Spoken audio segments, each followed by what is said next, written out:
Glória a Deus. Amém. Tudo bem com vocês? Deixa eu passar algo para você muito importante. Nessa próxima sexta-feira agora, no dia 7/7/2017, né? Para nós, talvez é uma data a mais. Legal, coincidiu aí, um tanto de 7 junto aí. Mas o nosso calendário é o calendário gregoriano, né? No calendário judaico, no hebraico, é o ano de 5.777. É uma data muito importante. É uma data que não acontece há milhares de anos. E essa data tem um simbolismo profético muito importante. Então, Deus deu uma direção para se levantar 24 mil altares. 24 mil altares de adoração em todo o mundo. Então tem várias partes do mundo que nessa data vão estar reunidos para estarem adorando, louvando, engrandecendo, tributando ações de graças, o que nós estávamos fazendo agora há pouco aqui. Não é uma data para petição, não é uma data nada disso, mas é uma data para simplesmente o povo de Deus se reunir e levantar altares de adoração, de exaltação, de louvor, tributar honra, tributar glória, sabe, ao nome de Jesus. E nós vamos ter 3 períodos distintos aqui, né? Vamos ter 3 lá em Sales, 3 lá em Cajobi, 3 lá em Rio Preto, né? Em todos os locais nós conseguimos 3 altares, 2 lá em Jales, e aqui das 6 às 8 da manhã, na sexta-feira agora, das 6 às 8 da manhã aqui na sede. Depois das 19 horas até as 21 horas, lá no Pouso Bom, na casa do nosso amado irmão Lúcio e da Cláudia. E depois das 22 até as 0 horas, nós vamos estar na igreja, lá no Portal do Sol, das 10 até a meia-noite, vamos estar levantando altar de adoração, 3 pontos diferentes da cidade, assim como tantas outras regiões, outras partes do mundo, estarão levantando também altares. Então, querido, sabe, faz um esforço. Você foi criado, diz a palavra do Senhor, para o louvor da sua glória. Nós fomos criados para isso, querido. Nós fomos criados para louvar a Deus, para engrandecer o nome dEle. Amém? Então nessa sexta é uma data muito especial. Então de repente você não pode ir de manhã. Mas de repente ou lá na casa dos nossos amados irmãos, ou lá na congregação no Portal do Sol. Marca aí na tua agenda para estarmos juntos, adorando, engrandecendo, louvando o nome do Senhor. Amém? Glória a Deus. Amém. Eu creio que o Senhor habita em meio aos louvores do seu povo. Amém? Quando tem louvor, adoração, exaltação, honra, glória, o Senhor faz a sua habitação ali no meio. E algo poderoso vai acontecer na nação brasileira, algo poderoso vai acontecer, porque Jesus está voltando. Amém? Falava-se isso há um tempo atrás, parecia um negócio tão... Mas, querido, não tem mais jeito. Você vê que tudo está desenhado para a volta de Cristo. Então é hora de realmente o seu povo, sabe, colocar a casa em ordem, porque o negócio é mais urgente do que a gente possa imaginar. Amém? Glória a Deus. Eu sei que Deus tem uma palavra para falar conosco nessa noite. Talvez você veio aqui para ouvir a palavra de Deus. E eu tenho certeza que Deus não vai despedir você e nem a mim de forma nenhuma vazio. O Senhor vai falar conosco nessa noite. Você crê assim?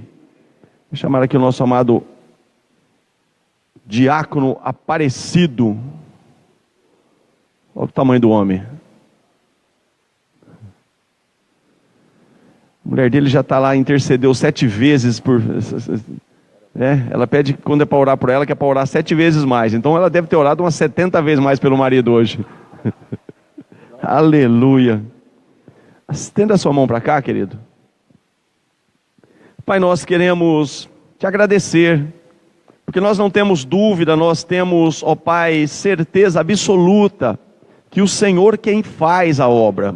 E o Senhor apenas utiliza dos teus vasos, Pai. Quando estes se colocam, Senhor Deus, ó Pai, à sua disposição, o Senhor toma em tuas mãos e os utiliza para o louvor da tua glória. Aqui está o teu servo nesta oportunidade, Pai, como o Senhor Deus, ó Pai, um instrumento nas tuas mãos. Toma ele, meu Pai, com poder e graça, que o teu Espírito, ó Deus poderoso, possa usá-lo de uma forma toda especial, para falar ao coração da tua igreja. E que tudo, Senhor Deus, ó Pai, redunde em glória, louvor, adoração, exaltação ao teu santo nome. Nós já te agradecemos por esta noite, pela palavra que o Senhor já deu ao teu filho e pela certeza da eficácia dessa palavra. Fica conosco, é a nossa oração no nome de Jesus. Amém e amém.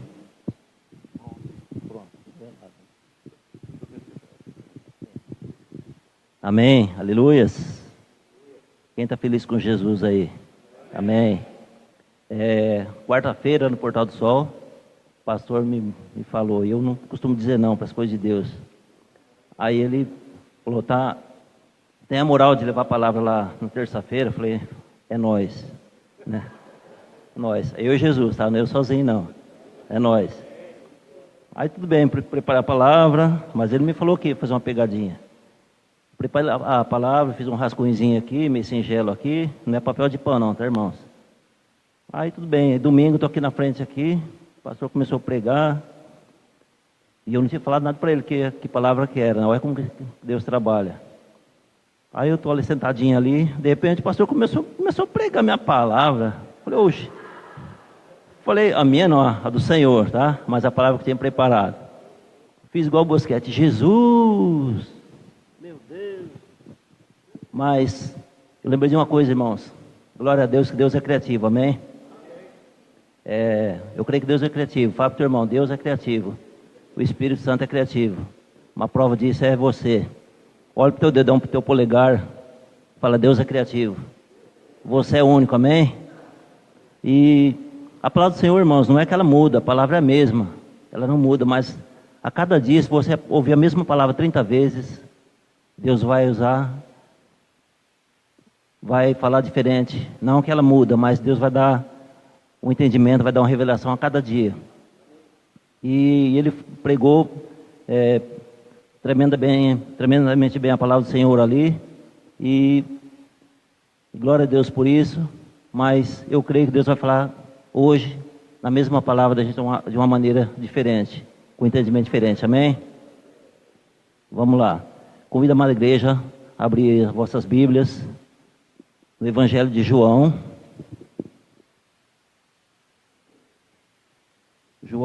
Evangelho de João, capítulo 4, a partir do versículo 1.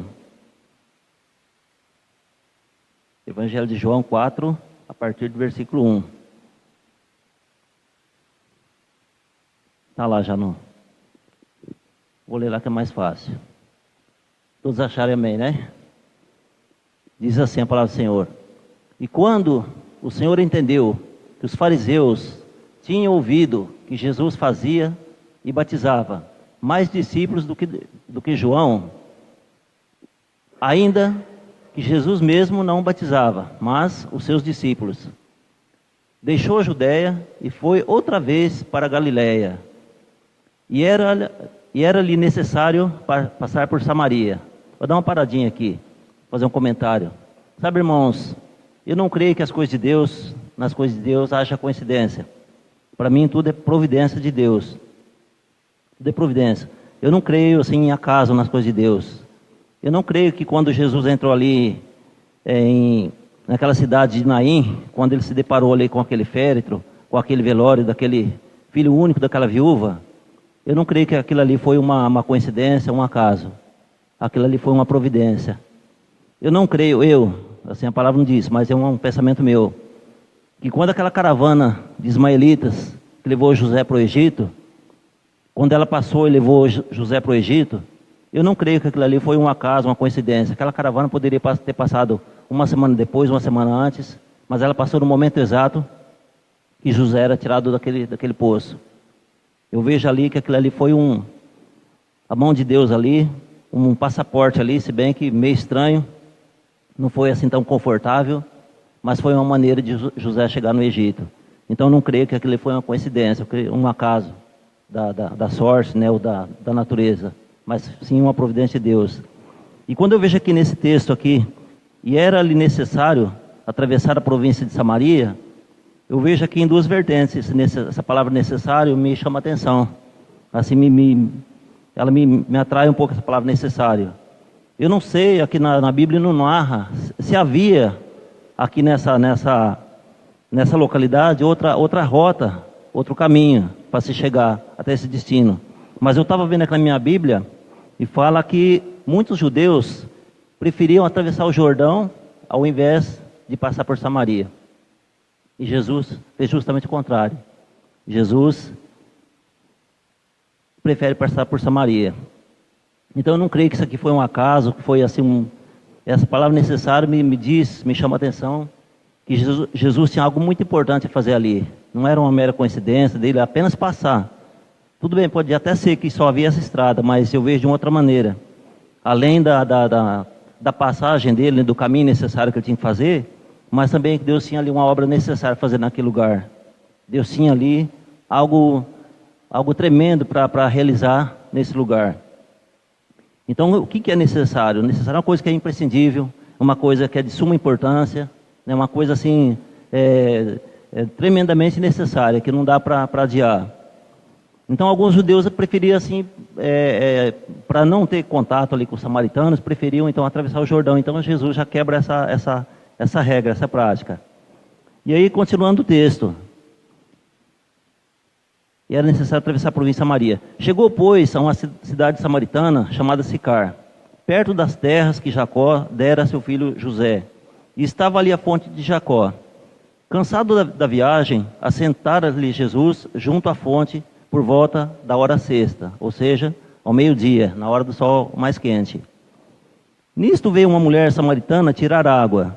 É outra coisa que chama a nossa atenção, como o pastor também disse no domingo, no culto de domingo. Esse não era um horário assim, cotidiano, um horário assim, normal de uma mulher buscar água. Normalmente as mulheres faziam essa tarefa na parte da manhã. E normalmente eu acho que elas nunca iam sozinhas. Geralmente eu acho que iam ali acompanhadas uma das outras. E essa mulher então vai nesse horário, um horário assim que não é um horário muito propício para buscar água. Mas todos nós sabemos, né, como o pastor também disse no domingo, essa mulher ela tinha uma vida assim, vamos dizer, não muito certa. Ela tinha ali um problema ali com a sociedade local. Ela tinha um problema ali de relacionamento, né, de uma vida assim meia difícil, uma vida assim não muito certa. Então ela não era vista com bons olhos por aquelas pessoas. Então ela já ia justamente nesse horário, a meio-dia, né, a hora sexta, justamente para não ter contato com as outras pessoas, não ser ali um alvo de escárnio, né, de desprezo, né, de zombaria. Então ela preferia esse horário. E eu também assim não creio assim que foi um acaso. Ela encontra Jesus bem assim nesse horário ali. Então diz assim a palavra do Senhor. Cansado da viagem, assentou Jesus junto à fonte por volta da hora sexta. Nisto veio uma mulher samaritana tirar água. Disse-lhe Jesus: dá-me de beber. Os seus discípulos tinham ido a uma cidade para comprar alimentos. Aí Jesus pede água para essa mulher. Então eu vejo ali que esse pedido de Jesus, eu creio assim que se ele quisesse, ele não necessitava dessa mulher para tirar a água.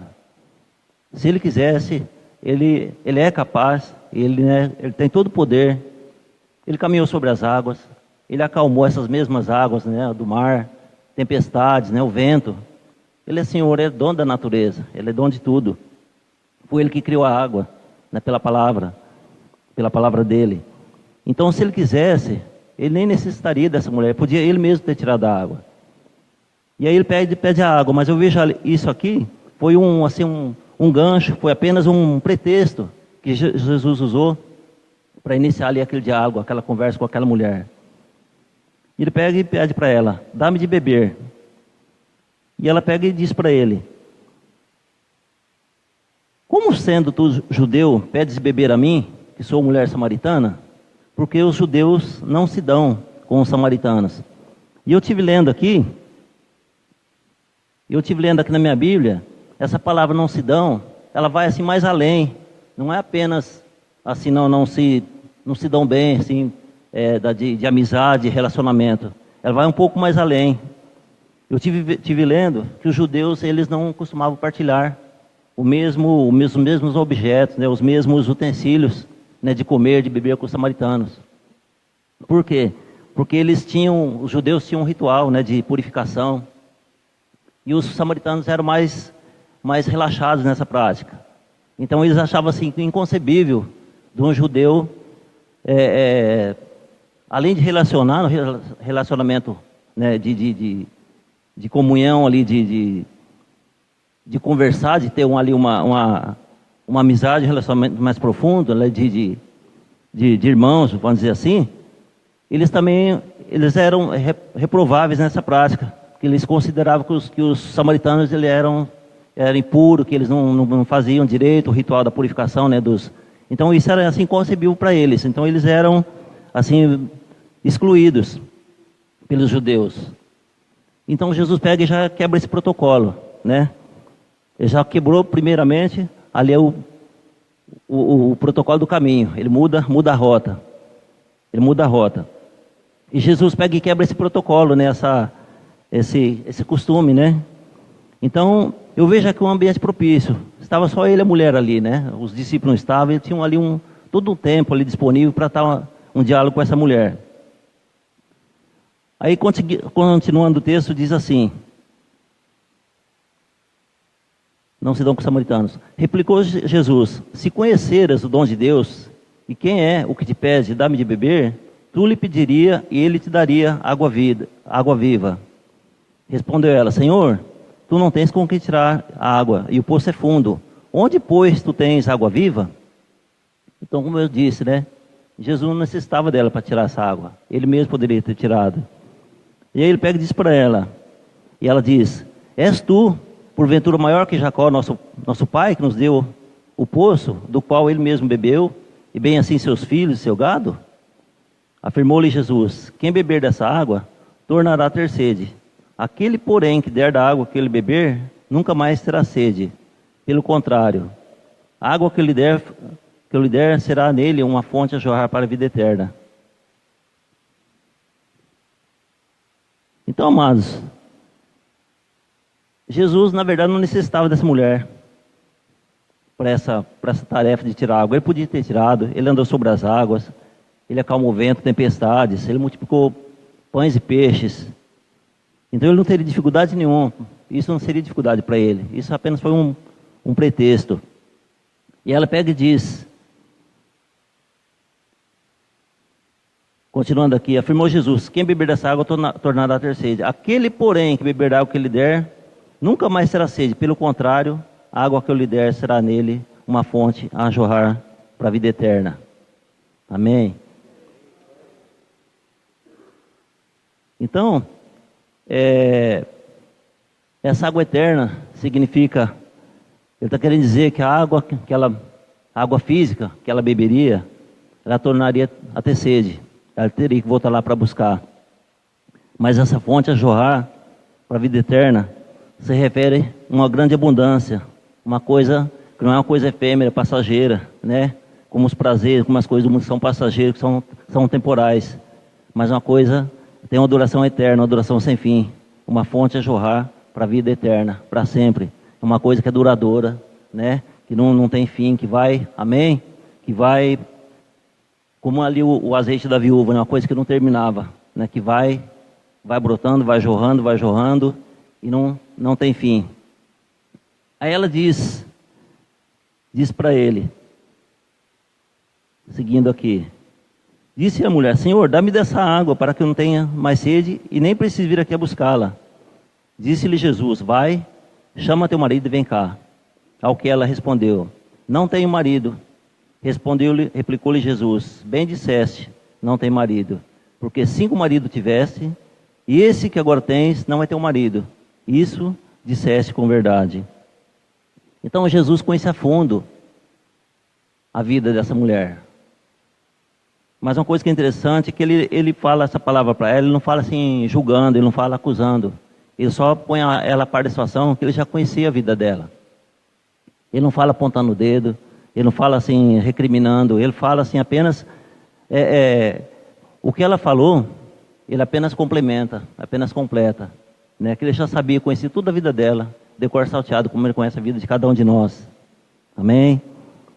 Então ele apenas complementa, ele já sabia Tanto é que ele foi ali justamente para isso, para mudar a vida daquela mulher, né, para que ela não precisasse. E aqui ele fala naquela água que ele ia dar para ela, né, não era como aquela água que ele estava pedindo para ela, que é uma água que passa, né, é um prazer temporário, passageiro, mas é uma água que dura para sempre. Amém? Que é a presença de Deus, a presença do Espírito Santo. Amém? Seguindo aqui, no 19. E disse a mulher: Senhor, disse a mulher, vejo que tu és profeta. Nossos pais adoravam nesse monte. Vós, entretanto, dizeis que em Jerusalém, onde se deve adorar, o lugar onde se deve adorar. Disse-lhe Jesus: mulher, podes crer-me que a hora vem, quando nem nesse monte, nem em Jerusalém adorareis o Pai. Vós adorais o que não conheceis, nós adoramos o que conhecemos, porque a salvação vem dos judeus. Então, nesse quesito aqui de adoração, ela pega e questiona Jesus. Senhor, né, onde a gente deve adorar? Nossos pais adoravam, né, nos montes, no monte. E vós disseis que é em Jerusalém, o lugar onde se deve adorar? Porque os samaritanos, eles adoravam no Monte Gerizim, Monte da Bênção, lembra-se? Monte Ebal, né, da maldição, Monte Gerizim, Monte da Bênção. Então eles tinham ali um templo, eles tinham construído ali, os samaritanos, eles tinham um templo. E eles adoravam ali. Mas esse templo foi destruído cerca de mais ou menos 130 anos antes de Cristo. Esse templo foi destruído. E eles continuavam a adoração nesse monte. Mas Jesus pega e diz para ela que a hora vem, mulher, podes crer-me, que a hora vem, quando nem nesse monte, nem em Jerusalém adorareis o Pai. Vós adorais o que não conheceis, nós adoramos o que conhecemos, porque a salvação vem dos judeus. Então Jesus está dizendo aqui para ela que nem no templo, nem nos montes. E quando ele fala, porque a hora vem e já chegou, ele está querendo dizer já chegou, porque ele, Jesus, é o próprio templo, é o templo vivo, né? E ele está presente ali naquele lugar. Então, a verdadeira adoração não necessita verdadeiramente de um espaço físico ou de um lugar assim apropriado. Claro que nós temos aqui o nosso lugar, né, que é onde nós congregamos, nós nos reunimos como igreja, né, partilhamos, adoramos o Senhor, nós temos aqui esse lugar. Mas a verdadeira adoração, ela não necessita especificamente de um lugar físico. Davi adorava o Senhor sozinho, debaixo de uma árvore, sentado numa pedra. Paulo e Silas adoravam o Senhor na prisão. Daniel adorava o Senhor na cova dos leões. Os 3 amigos de Daniel adoravam o Senhor na fornalha ardente. Então, amados, a verdadeira adoração é aquela genuína que vem de dentro do nosso coração. Não necessita especificamente de um lugar físico para adorá-lo. Eu tenho o costume de, às vezes, venho para o trabalho, às vezes já venho ali meio corrido, mas às vezes eu venho ali adorando a minha motinha, já venho adorando. Santo, Santo, Santo, Deus onipotente, cantam de manhã nossas vozes com ardor. Santo, Santo, Santo, bom e verdadeiro, és Deus triuno, excelso Criador. E aí eu vou, os que eu vou lembrando, eu vou emendando e vou. Desculpa a voz rouca, irmãos. E eu vou, e glória a Deus por isso. E é bom porque Deus já vai livrando a gente de acidentes também, né? É uma forma de já ir repreendendo o mal. Então, queridos, a verdadeira adoração não necessita de um lugar. Claro que é ótimo a gente nos reunir aqui, nós adoramos, nós temos aqui nosso altar de adoração. Não querendo dizer que não é válido. Amém, é um lugar abençoado. Mas a verdadeira adoração que Jesus está querendo dizer aqui é a adoração verdadeira, genuína, como Davi, que não precisava, né, de um lugar preparado, não precisava de holofotes, não precisava ali de plateia, não precisava de holofotes, ele só precisava ali da presença do Senhor, bastava para ele. Debaixo de uma árvore, uma pedra ali, né, vigiando ali o rebanho dele. Por isso que ele era abençoado, por isso que ele era segundo o coração de Deus. Daniel adorava o Senhor, mesmo na dificuldade, mesmo na perseguição ali, mesmo na cova dos leões, mesmo correndo risco de morte, ele estava ali adorando. Paulo e Silas mesmo apanhando, né? Você sabe o que é isso? Apanhar e louvar. Acho que dá até para destoar um pouco ainda do hino, hein? Está apanhando e louvando. Glória a Deus por isso. Será que nós seríamos capazes disso? Às vezes eu me pergunto, meu Deus. E aí, dando sequência aqui, ele está querendo dizer para ela que a hora vem e já chegou, porque ele está ali presente, ele é o templo vivo, né? É o templo vivo. E aí, dando sequência, mas vem a hora, e já chegou, em que os verdadeiros adoradores adorarão o Pai em espírito e em verdade, porque estes são esses que o Pai procura para seus adoradores. Então são esses que Deus procura como verdadeiros adoradores para Ele. Não é aqueles que gostam de plateia, que gostam de pirotecnia, nada disso. Mas Deus quer coração quebrantado, verdadeiros adoradores. Deus é Espírito, importa que os seus adoradores adorem Espírito em verdade. Eu sei, respondeu a mulher, que há de vir o Messias, chamado Cristo. Quando ele vier, nos anunciará todas as coisas. Disse-lhe Jesus, eu o sou, eu que falo contigo. Tremendo isso. E aí, quando ele disse isso para essa mulher, uma coisa que me chama muita atenção, queridos. Não sei se chama a tua, mas chama muito a minha atenção.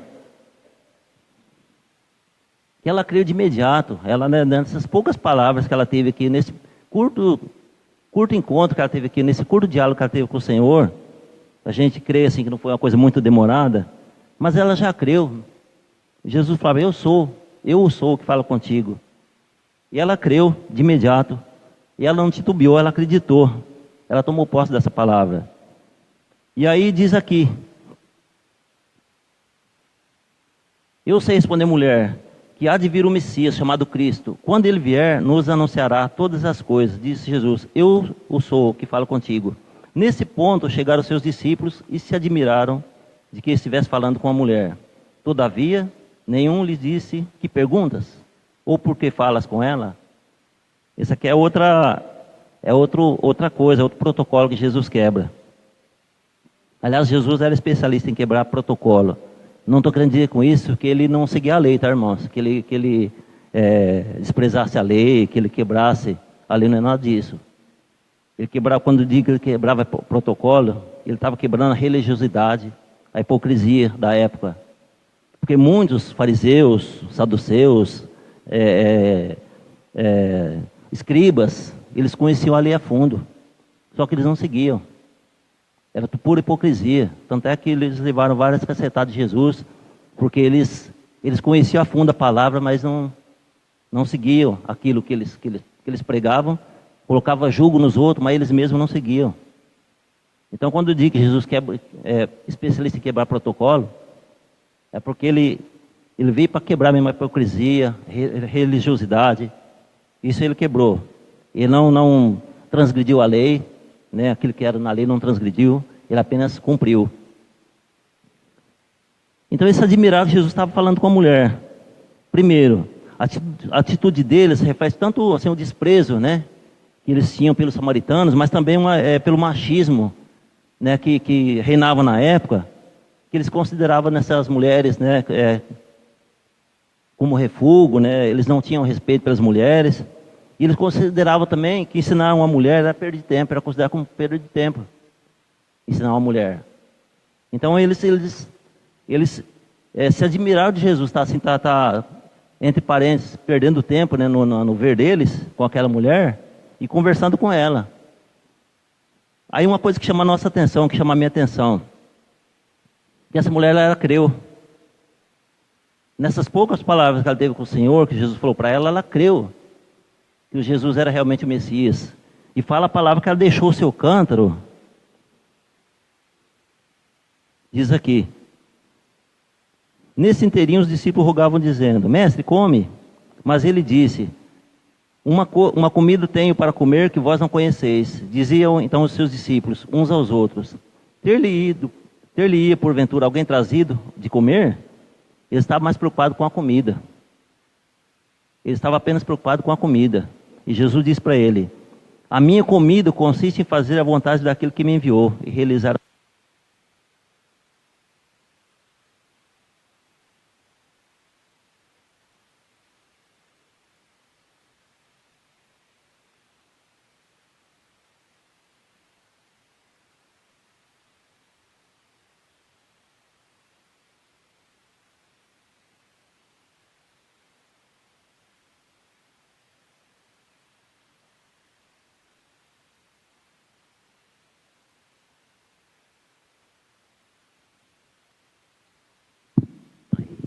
Amém. Aleluia. Glória a Deus. Então Jesus diz: a minha comida consiste em fazer a vontade daquele que me enviou e realizar a sua obra. Não dizei vós que ainda 4 meses até a ceifa? Eu, porém, vos digo: erguei os olhos e vede os campos, pois já branquejam para a ceifa. O ceifeiro recebe, desde já, a recompensa e entesoura o seu fruto para a vida eterna. E diz arte, se alegram tanto o semeador como o ceifeiro. Pois, no caso, o verdadeiro é o ditado: um é o semeador e o outro é o ceifeiro. Eu vos enviei para ceifar o que não semeaste. Outros tantos trabalharam e vós entraste no seu trabalho. E aí diz aqui que a mulher deixou o seu cântaro. Deixou o seu cântaro e foi anunciar Jesus. É uma coisa que me espanta, me chama a atenção. Porque a mulher creu, ela mal conhecia Jesus, ele falou para ela, ela creu e já saiu anunciar. E o próprio Jesus disse que o profeta não tem honra na sua própria casa. Muitos ali, cidadãos que eram ali conterrâneos dele, às vezes não criam nele, não acreditavam nele. E essa mulher, que era considerada como ralé, como samaritana, né, como um povo de segunda categoria, de segunda classe, essa mulher creu naquilo que Jesus falou, tomou posse e já foi anunciar. E aí uma coisa me chama a atenção, que os discípulos também eles foram à cidade. Mas eles foram para comprar comida. Agora eu pergunto para vocês, quantas almas eles ganharam para o Senhor na cidade? E a mulher, ela ouviu a palavra e já foi anunciar. E diz a palavra aqui, ó: muitos samaritanos daquela cidade crerão nele em virtude do testemunho da mulher que anunciara. Ele me disse tudo quanto tenho feito. Vindo, pois, os samaritanos ter com Jesus, pediu que permanecesse com eles, e ficou ali 2 dias. Muitos outros creram nele por causa da sua palavra, e diziam à mulher: já agora não é pelo que disseste que nós cremos, mas porque nós mesmos temos ouvido e sabemos que este é verdadeiramente o Salvador do mundo. Aleluia. Então olha como que são as coisas. Os discípulos que conviveram com Jesus cerca de 3 anos, que viram as obras que ele realizava, milagres, né, tudo que ele fazia de bom para as pessoas. Parece que eles não tinham a fé que teve essa mulher. Um era incrédulo, o outro era altos e baixos, era, como se diz a palavra, bipolar. Era no caso Pedro, né? Estourado. Outros 2 queriam os melhores lugares, um à direita, outro à esquerda, que a mãe foi lá pedir, que queria o lugarzinho na a cadeira cativa do lado de Jesus. O outro era dissimulado, que era Judas, né? Mas quantos deles ficaram com Jesus até o final da crucificação? Apenas um, apenas João. Cadê os outros? Conviveram com Jesus cerca de 3 anos. E eu acho que eu vejo aqui que essa mulher que conheceu Jesus em poucos minutos, ela fez muito mais do que eles. Então, amados, o que eu, assim, até depois eu vou dar o título dessa palavra aqui. Que muitas vezes, como diz no ditado popular, o tiro vem de onde menos se espera. De onde menos se espera. Era de se esperar muito mais desses discípulos que conviveram com ele, que viram as maravilhas que Jesus realizava. Mas fizeram muito pouco. Um era incrédulo, outro era estourado, outro era dissimulado, outro era, né, queria os melhores lugares, e assim vai. Mas essa mulher não, essa mulher, vindo de onde ela veio, sendo quem era, ela assim, ela deu show aqui de fé nesses camaradas. Então, e eles então achavam que, eles ali ficaram assim admirados, e Jesus está conversando com aquela mulher, porque eles consideravam perda de tempo, né? Porque começa a perder tempo, né, com a samaritana. né? Então Jesus quebra essa barreira, quebra esse protocolo. Jesus veio para quebrar, né, esses protocolos. Ele deu, como diria a palavra, importância para as mulheres, respeito, honra para as mulheres, para as crianças. Ele comia com publicanos, com pecadores. Ele tocava em leprosos, em imundos. Então ele quebrava essas barreiras, esse protocolo, né, essa religiosidade, né, essa hipocrisia da época. Então ele não se importava de fazer essas coisas, né? Enquanto o pessoal ficava ali só criticando, vendo de fora, né, assim, julgando, ele fazia. Ele fazia. Ele é puro, não é que ele era puro, ele é puro. Se fosse ver, né, ele não era nem para tocar nessas pessoas, ele tocava, ele quebrava barreiras, ele ia além.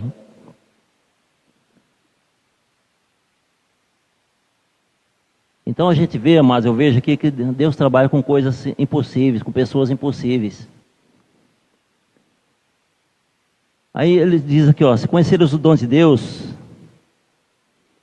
Jesus está expressando aqui que a salvação não é dada por merecimento. Ela é dada gratuitamente pelo dom de Deus, e Ele é o próprio dom de Deus, Jesus é o próprio dom de Deus. Então ele está expressando aqui que a salvação não é por mérito do homem, por aquilo de bom que eu faço ou deixo de fazer, né? Ou por cesta básica, ou seja lá o que for, né? Claro que a gente tem que fazer isso. Deus pede para a gente fazer. Mas não é o foco, não é o centro para a nossa salvação. Nós temos que fazer sim, como caridade, né? Como amor pelo irmão, nós temos que fazer. Mas ele está querendo dizer então que a salvação não é merecido, mérito do homem. Ela é dada gratuitamente, ela é dom de Deus. E Jesus aqui é o próprio dom de Deus. Amém. Então eu vejo aqui que Deus gosta de trabalhar assim no impossível. Eu vejo no caso de José, Deus trabalhando na vida dele. Quem poderia dizer, se ele dissesse antes, um presidiário chegar a, vamos dizer, primeiro-ministro, governador da nação mais poderosa da época, do Egito. Se ele dissesse isso antes, quando ele estava na casa de Potifar, ou se ele dissesse para os irmãos dele lá, onde ele morava lá, né, na terra dele, se ele dissesse para alguém, para os irmãos dele, mesmo o pai, que ele ia ser governador do Egito, alguém acreditaria? Alguém daria crédito para ele? Então a gente vê o que Deus faz, como Deus gosta de trabalhar com pessoas improváveis, ou até reprováveis. Improváveis e reprováveis. Então ele tira um presidiário, não é que estou mudando a palavra não, tá, irmão? Só estou citando exemplo. Ele tira um camarada, um presidiário, de uma masmorra, e transforma esse camarada num primeiro-ministro, num governador da maior nação da época.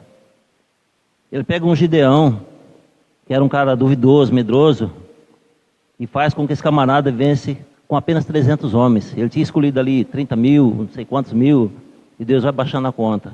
Vai tirando, vai tirando. É muito, é muito, é muito. Com apenas 300, ele vence um exército de milhares. Então olha o que Deus faz. Olha como Deus trabalha. A palavra de Deus diz lá em 1 Coríntios 1:27, vamos achar lá.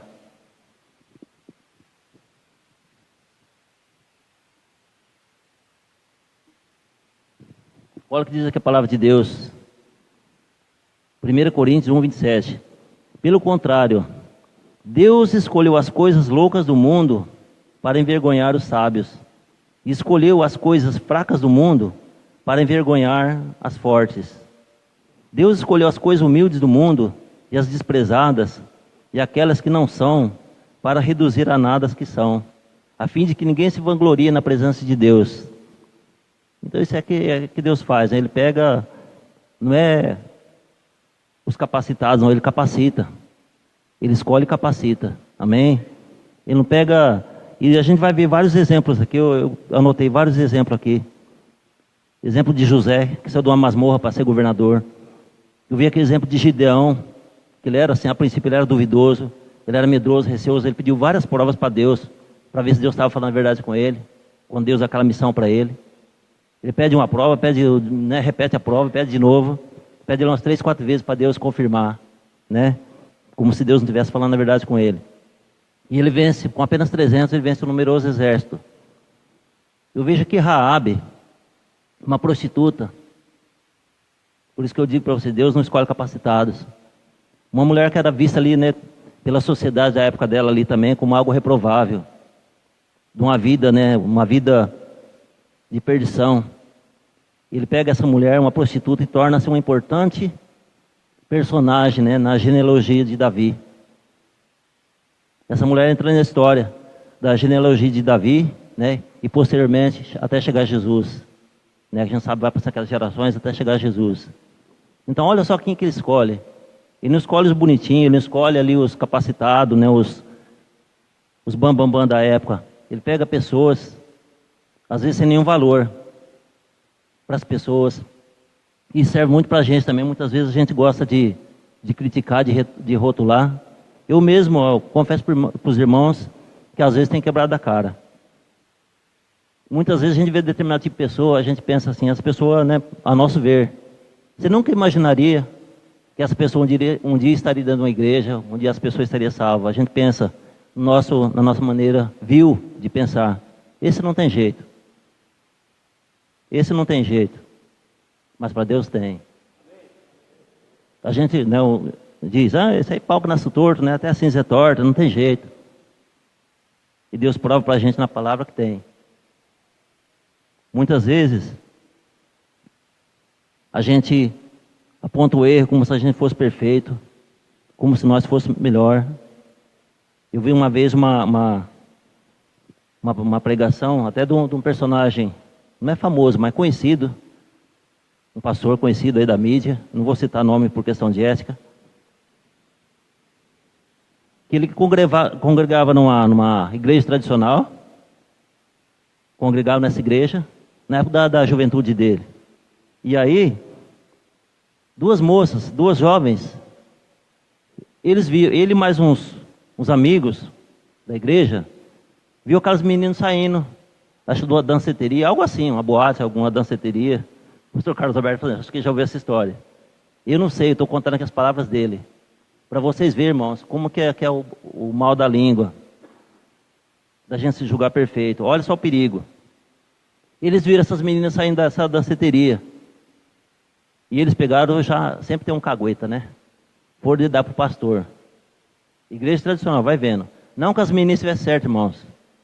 Mas olha onde chega a coisa. Vai vendo. E eles não foram ali dedurar para o pastor, que eles tinham visto as meninas saindo desse lugar, da boate, da danceteria, não sei. É um lugar que não devia estar. Imagine você. Esse pastor, no dia de culto, chama as duas meninas lá na frente. Vai vendo. Segura essa. Chama as duas meninas na frente. Passa o sabão nas meninas na frente de todo mundo, de toda a igreja. E não parou aí não. Não ficou só no sabão não. Passou o sabão nas duas na frente de todo mundo, toda a congregação. Imagina a vergonha, a humilhação. E expulsou as meninas da igreja. Olha só o verdadeiro amor. Expulsou as meninas da igreja. É como se a pessoa estiver na beira do abismo. A pessoa está na beira do abismo, e você ir lá dar a mão, você só faz assim. Empurra. Vai pro Beleléu, vai com Deus.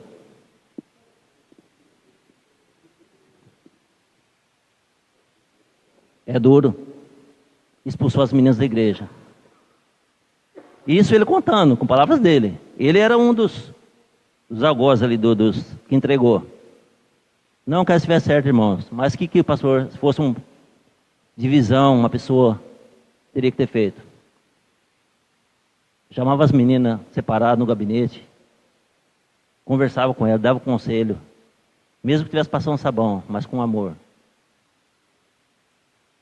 Chamar atenção, né? Como ovelha, chamar atenção. Falar, o que isso que vocês fez não agrada a Deus, é reprovável. Né? Ter tido ali um carinho, um amor por essas jovens. Sabe o que aconteceu? As duas nunca mais voltaram para a igreja.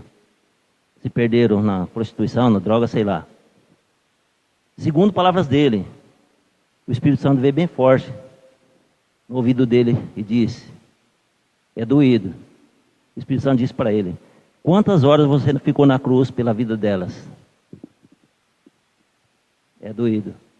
Quantas horas você pagou o preço, você ficou na cruz pela vida delas? Se perderam as duas.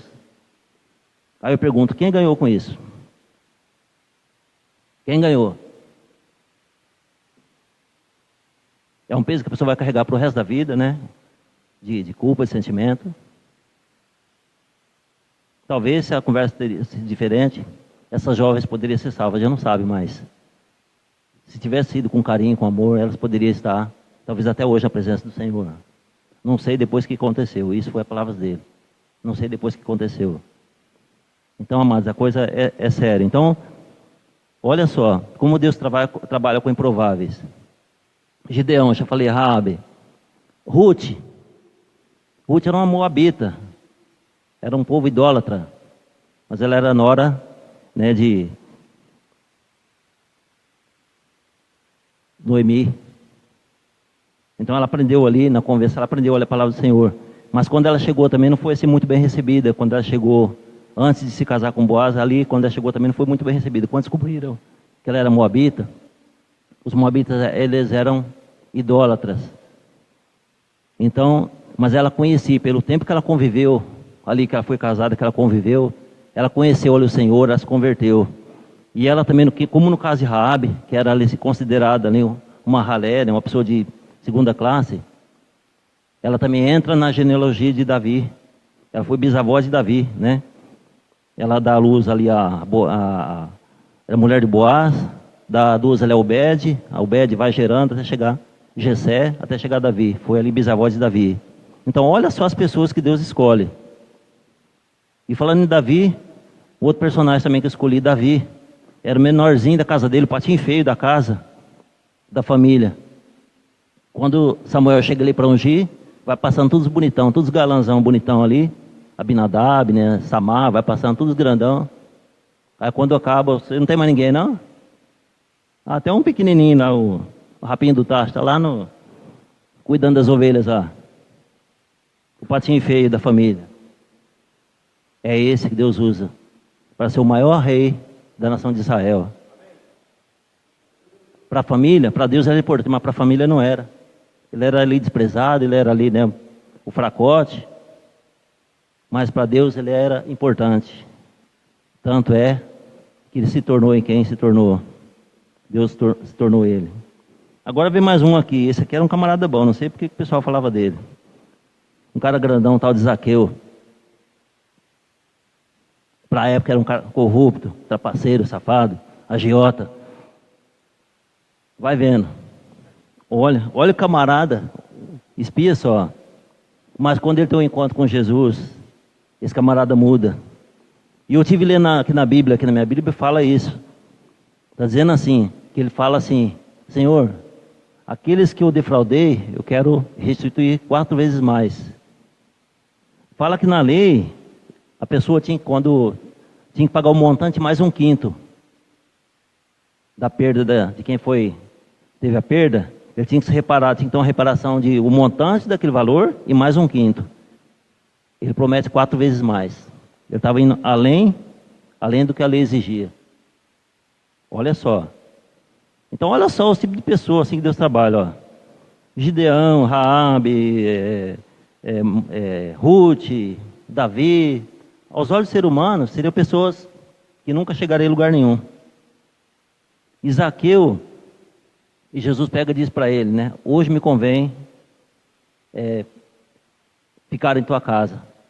E quando ele está querendo dizer casa, ele está querendo dizer, hoje eu mudo a sua vida, eu transformo a sua vida. Quando ele está querendo dizer, hoje me convém ficar em tua casa, né? Eu pousar em tua casa. Ele está querendo dizer, hoje eu transformo a tua vida. Então a gente vê aqui, irmãos, quem que daria um tostão furado por Zaqueu? Imagina aquelas pessoas ali sabendo, aqueles que conterrâneos dele ali, que sabia da vida dele, do que ele fazia, né, do que ele armava ali, as tramóias que ele armava. Quanto que essas pessoas poderiam pensar que Jesus ia na casa dele, às vezes até jantar na casa dele ali? Seria inconcebível. Até para qualquer um de nós, se fosse hoje, se Jesus estivesse assim, fisicamente aqui vivo hoje, e fosse jantar na casa de um camarada dele, você pensou? O comentário? Imagina, com tanta gente boa aí, né? Tanto bam bom aí, Jesus vai na casa de um camarada desse, fazer o que lá? É que ele não sabe quem é ele. Jesus sabia. Jesus sabia. Tanto é que ele sobe no sicômoro, na figueira, e Jesus passa e olha para cima. Ele pequenininho, quer dizer, ele usou de todas as armas que ele poderia. Hoje, como ele era pequenininho, não conseguia ver por causa da multidão, ele usou uma estratégia. Ele correu na frente, subiu lá na figueira, ficou esperando. Quando Jesus chega, olha para cima, Zaqueu, desce daí. Hoje me convém ficar em tua casa. Olha só. Então, olha só, amados, com os tipos de pessoa que Jesus trabalha. Tem mais um camaradinho aqui, ó. Um camarada bonzinho, tal de Saulo. Olha só o camarada que Deus escolheu. O cara que perseguia os cristãos, que matava, que levava para Roma, que assolava a igreja, né, que perseguia, que matava, que fazia tudo de ruim. Deus escolhe esse camarada, Saulo. Olha só como que Deus trabalha. A nosso ver, se fosse hoje, como muitas vezes eu disse para os irmãos, a gente olhava assim e falava, esse não tem jeito, nem Deus dá jeito. Tem pessoas que ainda falam, ainda põe a culpa em Deus e falam assim, esse aí nem Deus dá jeito. Tem muitos que falam, esse aí nem Deus consegue mudar. Mas é por isso que a palavra de Deus fala, né, como nós lemos anteriormente, que Deus pega as coisas vis, as coisas desprezíveis desse mundo, né, para confundir os sábios, né? Pega as coisas que não são para confundir as que são. Se fosse assim, conforme nosso querer, conforme nossa vontade, Deus ia usar só pessoas boazinhas, pessoas certinhas, né, pessoas que não digo que não tivesse pecado, que todos têm, mas pessoas ali de um nível de vida pelo menos um pouquinho melhor, né? Mas olha com quem só que Deus trabalha. Então, irmãos, apenas para concluir. Então, como diz que eu fiz a pergunta, os discípulos também estiveram na cidade. Nesse pequeno trecho que Jesus teve com essa mulher, em poucos instantes ela creu em Jesus e ela já foi fazer a obra. Deixou ali o seu canto, aquilo que ela tinha de fazer, buscar água, deixou ali o seu canto e foi para a cidade anunciar. E a palavra fala que muitos samaritanos creram em Jesus por causa da palavra da mulher. Ela veio, né?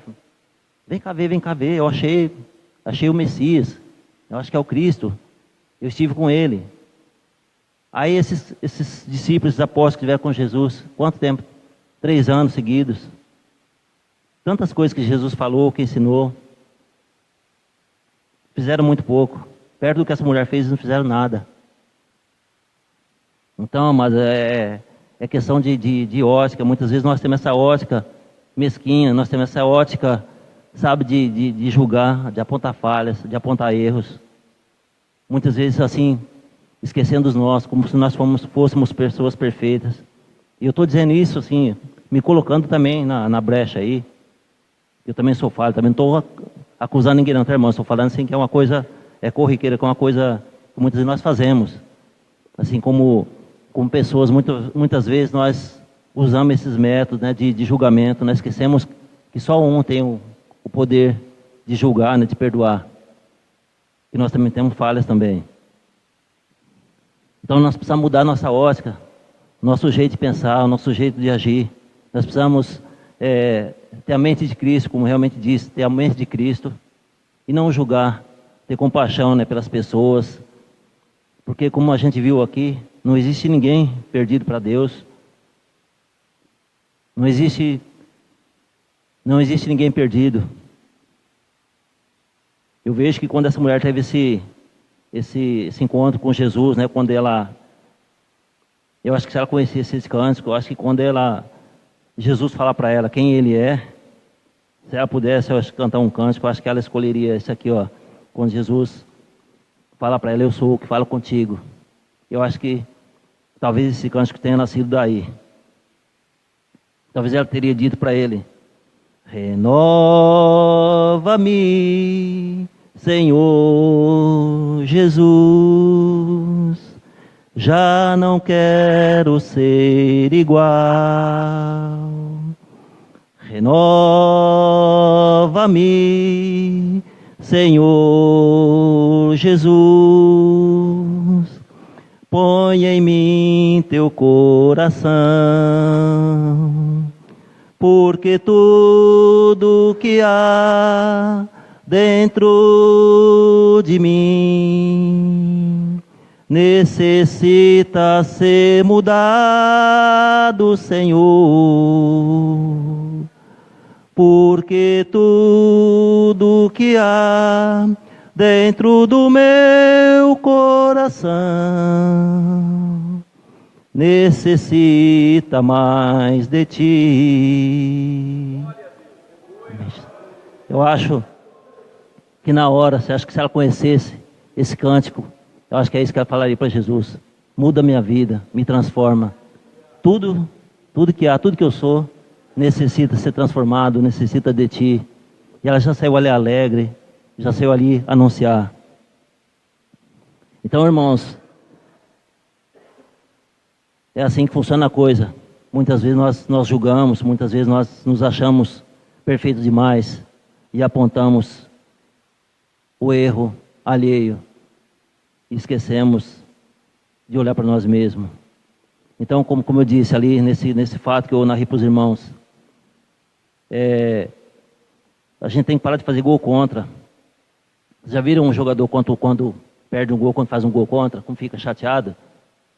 Até enquanto ele não fazer outro para se redimir, ele fica ali cabisbaixo e fica triste. E muitas vezes, como cristãos, nós marcamos gol contra. Como no caso desse camarada que eu contei essa história. Aí eu pergunto, quem que ganha com isso? O time adversário. Uai, se o meu time não está perdendo, eu faço gol contra, quem vai ganhar? É o adversário. Então a gente tem que mudar a nossa ótica, a nossa maneira de pensar, o nosso agir. E mais uma coisa que eu notei, assim, que faz tempo assim, que Deus colocou isso no meu coração, que muitas vezes nós usamos erradamente 3 órgãos do nosso corpo.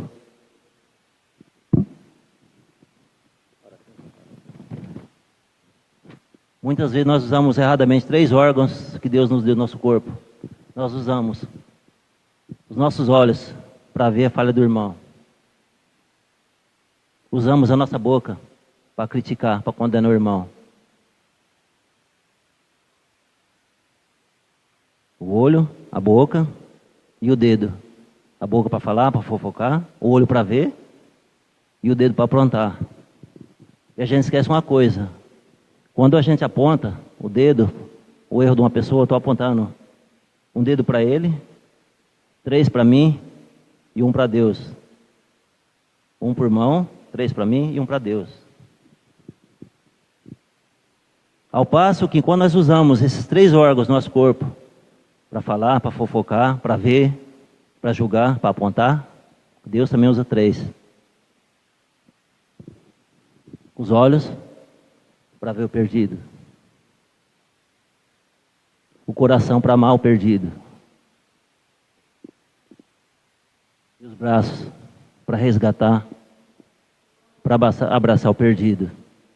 Então olha como que é a coisa, nós usamos 3 erradamente, e Deus usa também 3.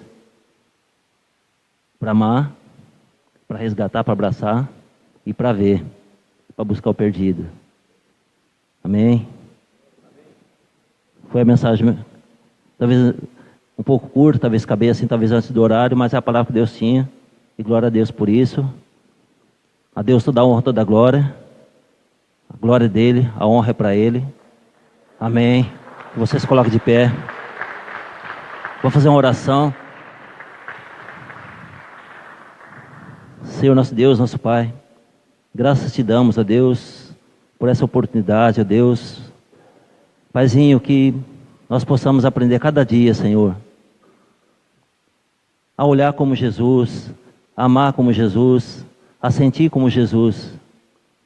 Que nós, ó Pai, não sejamos, ó Deus, juízes, Pai, julgadores, Pai, apontadores de falhas, Pai, de erros, Pai. Pai, que sabemos que com o mesmo amor que o Senhor amou a cada um de nós, Pai, o Senhor também amou cada uma dessas pessoas, Pai. Que para Ti, Senhor, não existe ninguém perdido, Pai, porque Jesus morreu por cada um, Senhor, e pagou o preço de sangue puro, Pai, de sangue carmesim, pela vida de cada um, Pai, de toda a humanidade, Senhor. Por isso, Deus, nós queremos te pedir a Ti, ó Deus, que nos ensine, Pai, que nos capacite a cada dia, Senhor, a amar, Pai, ao invés de condenar, que nós possamos amar, Pai, nosso irmão, Pai. nós possamos ter o mesmo sentimento que reinou em Cristo Jesus, Pai. O sentimento de amor, Pai, de compaixão, Pai, de piedade, Senhor. Ó Deus, ó Senhor, de tudo de bom para com o nosso irmão, Pai. Amor fraterno, Pai, amor verdadeiro, Pai, não amor de palavras, Pai, um amor verdadeiro, Pai. Que nós aprendemos também a cada dia, Senhor, a te adorar verdadeiramente, Pai. Assim como Davi, Pai, que te adorava, Senhor, pelo que Tu és, Pai, não por aquilo que o Senhor pode fazer, mas pela Tua essência, Pai, por aquilo que Tu és, Pai. Nos ensina, Pai, nos capacita, que Teu Santo Espírito possa nos capacitar cada dia, Pai, a estar mais perto de Ti, Pai, te buscar mais, Pai, aprender mais contigo, Senhor. Que nós não sejamos, Pai, julgadores, Pai, juízes, Pai, porque isso só compete, Pai, ao Senhor, Deus. Nos ensine, Pai, nos guia cada dia, Pai. Nos ensine a caminhar, Pai, em novidade de vida, Pai, em vitória, Senhor. Nós pedimos, te agradecemos, Pai, por essa noite, Pai, por cada vida presente aqui, Pai. Possa abençoar grandemente, Pai, cada um, Pai. Também aqueles que não estão aqui essa noite, Pai, que sejam guardados por Ti, Pai. Que eles sejam também, ó Deus, alcançados pela Tua boa palavra, Senhor, pelo Teu amor, pela Tua misericórdia, Pai, que se renova cada dia, cada manhã, Senhor. Fica conosco, Pai, nos abençoa, Pai. Eu te agradeço, Pai, em nome de Jesus, Pai, por tudo aquilo que Tu és, Pai. Eu te agradeço, Pai, em nome de Jesus. A Ti, ó Deus, toda a honra, toda a glória, Senhor. Toda a santidade, Pai, seja somente a Ti, Pai. Nós te agradecemos em nome de Jesus. Amém, Jesus.